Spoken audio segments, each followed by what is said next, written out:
जी students, अस्सलाम वालेकुम। जैसा कि आपको पता है कि आज से हम अपनी 9th क्लास का यूनिट नंबर 2 का आगाज़ कर रहे हैं और एक्सरसाइज ये 2.1 है।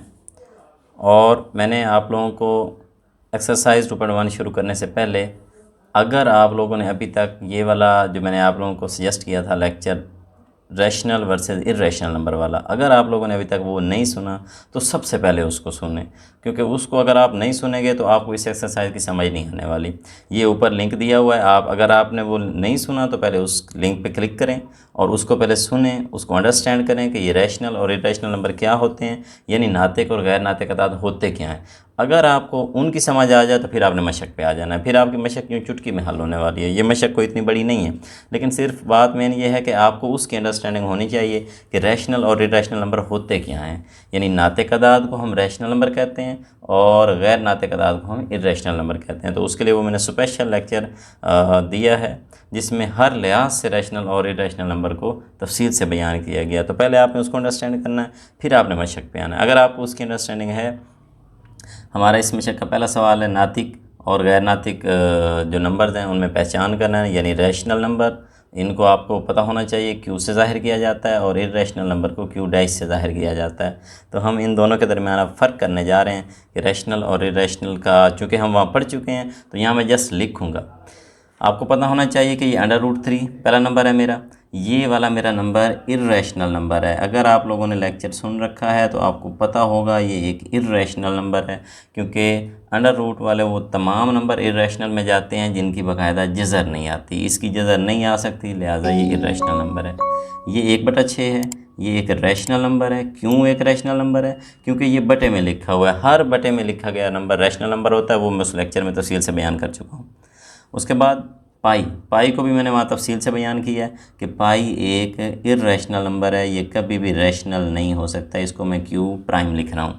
तो क्यू डैश से हम इर्रेशनल नंबर को शो करते हैं हमेशा। ये 15/2, देखें ये बटे में लिखा हुआ है। हर बटे में लिखा गया नंबर एक रैशनल नंबर होता है, लिहाजा ये एक रैशनल नंबर है।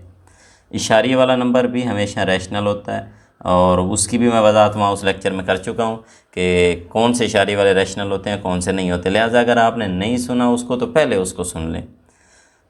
29 की जगह देखें, अंडर रूट 29 ये नहीं आ सकता। अंडर रूट 29 अगर नहीं आ सकता तो ये भी, क्योंकि 29 की जगह सीधी सीधी नहीं ना आ सकती, लिहाजा ये भी एक इर्रेशनल नंबर है। क्यों नहीं है, मैं फिर वजाहत कर रहा हूँ कि ये उस लेक्चर में है। उस लेक्चर में आप जाएँ, पहले उसको सुने, रैशनल वर्सेस इर्रेशनल नंबर को। अब ये सवाल है कि 2/3 एक गैर नातिक अदद है। देखें ये बात उसकी बिल्कुल गलत है। जो रकम बटे में लिखी होती है वो होती नातिक है बटे वाली रकम गैर नातिक हो ही नहीं सकती, लिहाजा इसकी ये बात तो क्रॉस हो गई। फिर कहता है पाई एक गैर नातिक है। हाँ, ये बात दुरुस्त है, पाई वाकई एक इर्रेशनल नंबर है, गैर नातिक है, हम इसकी बात अभी भी कर चुके हैं। फिर कहता है 1/9 एक गैर इख्तिताम पजीर है, यानी 1/9। उसका सवाल ये है कि 1 को अगर 9 पे तकसीम किया जाए, ये मैं तकसीम कर देता हूँ, 1 को अंडर ये तकसीम में रख के, तो शुरू में तो इशारिया लगाना पड़ेगा मुझे। ये 10 बनेगा यहाँ पे, और 9 1 9 होगा तो 10, 9 1 9 होगा, 1 फिर 10, 9 1 9 होगा। ये वाकई ऐसा नंबर है जो तकसीम इसकी कभी भी ख़त्म नहीं हो रही। ये इसको हम कहेंगे कि इसने ये बात सही की है कि ये गैर इख्तिताम पजीर नंबर है। उसके बाद ये इसका अगला पार्ट है कि 3/4 इख्तिताम पजीर है। कहता है 3/4 ख़त्म हो जाता है। हम करके देख लेते हैं भला ये वाकई होता है। 3 को अगर मैं 4 पे तकसीम करूं तो आप देखें इशारिया लगेगा, 30 बनेगा, और मेरे पास ये आएगा 4 7 28 हो जाएगा। बाकी 2 बच गए, 20 4 5 20। ये तो ख़त्म हो गया। यस, ये बात भी उसकी दुरुस्त है कि 3/4 एक इख्तिताम पजीर नंबर है, ये टिक हो गया।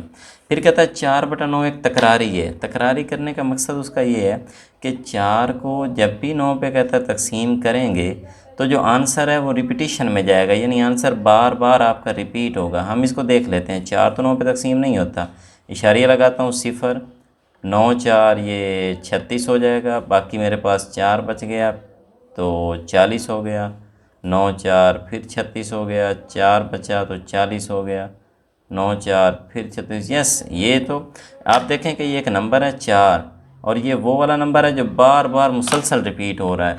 तो ये वाकई तकरारी है, क्योंकि ये मुसलसल एक नंबर हमारे पास रिपीट हो रहा है। तो ये भी एक टिक हुआ, ये क्रॉस नहीं हुआ। तो हम देखते हैं कि हमारे पास उसने जितने भी हमें सवाल दिए थे कि ये सारे ही सवाल ये मेरे पास टिक हो गए हैं। और आई थिंक मुझे लगता है कि मेरे से एक रकम में गलती हुई है। 2/3 पहला सवाल था, फिर पाई था, फिर 1/9 था, फिर 3/4 था, और आखिरी सवाल था 4/5। हाँ, तो मैंने 4/9 लिख दिया है। अगर हम 4/5 को भी देखना चाहें, यहाँ देख लेते हैं कि 4/5 एक तकरारी है। तो हम देखते हैं कि 4 को मैं 5 पे तकसीम करूँ तो इशारिया 0, 5 8 40। तो 4/5 होगा, यहाँ मैं लिख देता हूँ 4/5 वो कहता है तकरारी है, लेकिन ये बात उसकी क्रॉस हो जाएगी। उसकी वजह ये है कि 4/5 तकरारी नहीं, बल्कि 4/5 तो ख़त्म हो गया, ये तो इख्तिताम पजीर है 4/5।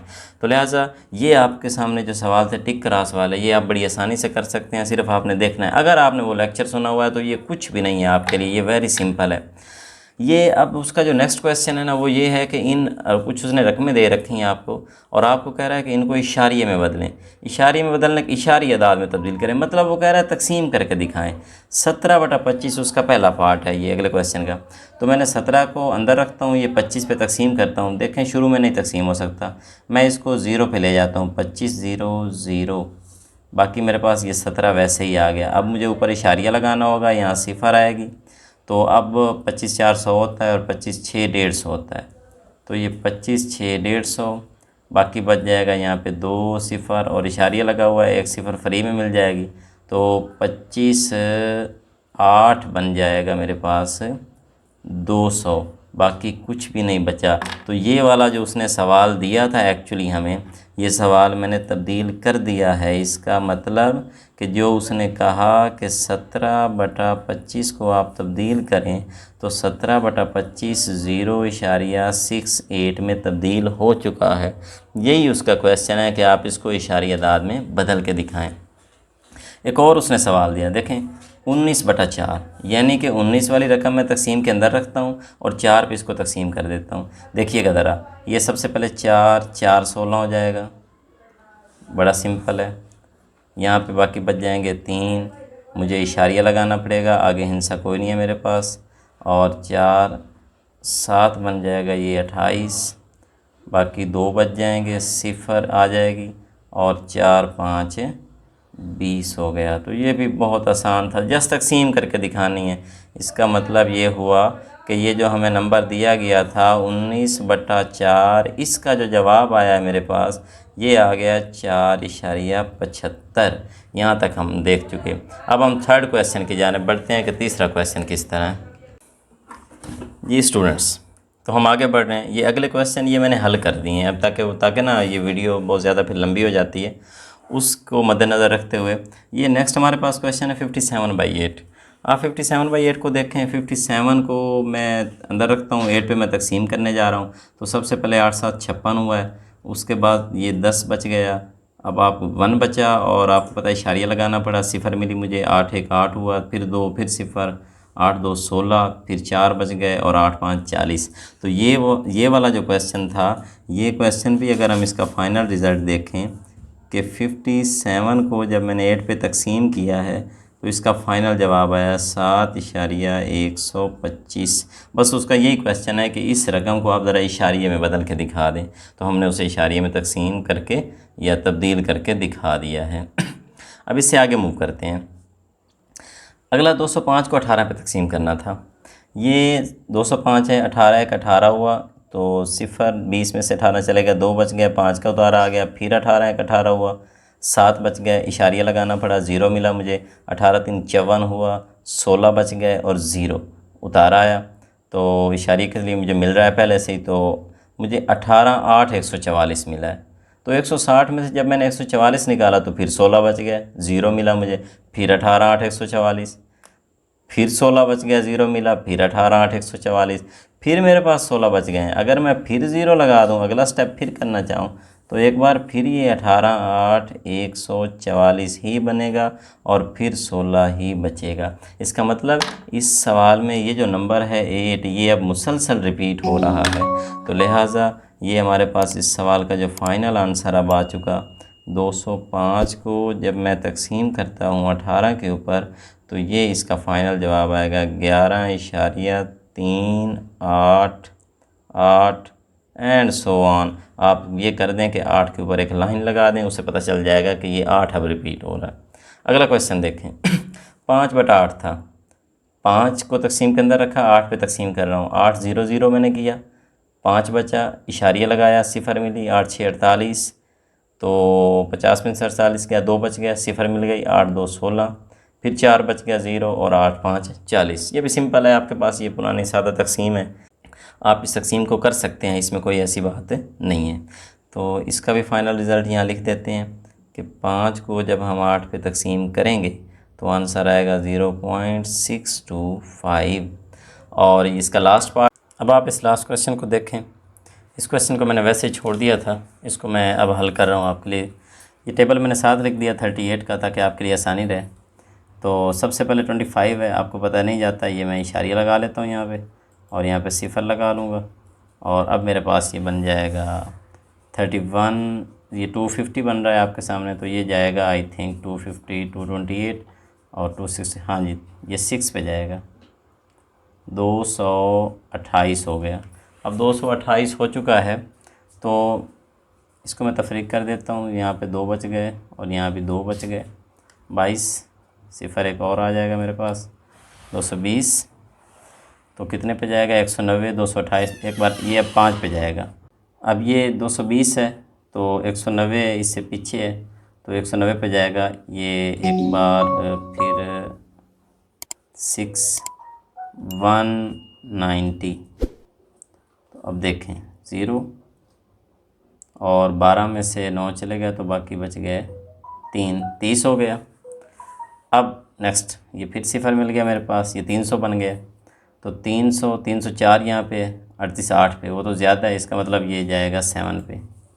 7 266 हो गया, 10 में से 6 गए 4, 9 में से 6 गए 3 बच गया, 34 हो गया। एक बार फिर 0 है मेरे पास, 340 हो गया। ये 9 पे 342 बनता है, इसका मतलब ये है कि वो ज़्यादा। दोबारा ये अब 8 पे जाएगा, 8 पे 304 लिख लूँगा, बाकी मेरे पास बच जाएगा 36। फिर 0 मिल गया मुझे 360, 342 से आ गया ये 80 है, इसका मतलब 9 पे जाएगा। अब ये 9, अब हो जाएगा ये 342, तो 10 में से 2 8, 180 हो गया, 180। 180 आप देखें 190 से पीछे, हाँ तो 5 पे तो 190 हो जाता है, लिहाजा 4 पे 152 बना। ये बाकी फिर बच गया 8 और यहाँ पे बच गया 228, 280 हो गया। तो खैर ये इसी तरह आगे मूव करता जा रहा है ये सवाल। तो हमने तो तकसीम ही करना था, तो ये 25/38 हमारा एक्चुअली इक्वल आ चुका है 0.657894 एंड सो ऑन। तो ये हमारा आखिरी क्वेश्चन था आज के लेक्चर का। आज हमने क्वेश्चन नंबर 1, 2 और 3, तीसरे क्वेश्चन के 6 पार्ट थे, सारे मुकम्मल किए हैं। तो इंशाल्लाह नेक्स्ट लेक्चर में बकिया सवालों के साथ मिलते हैं। तब तक के लिए अल्लाह हाफिज़, थैंक यू।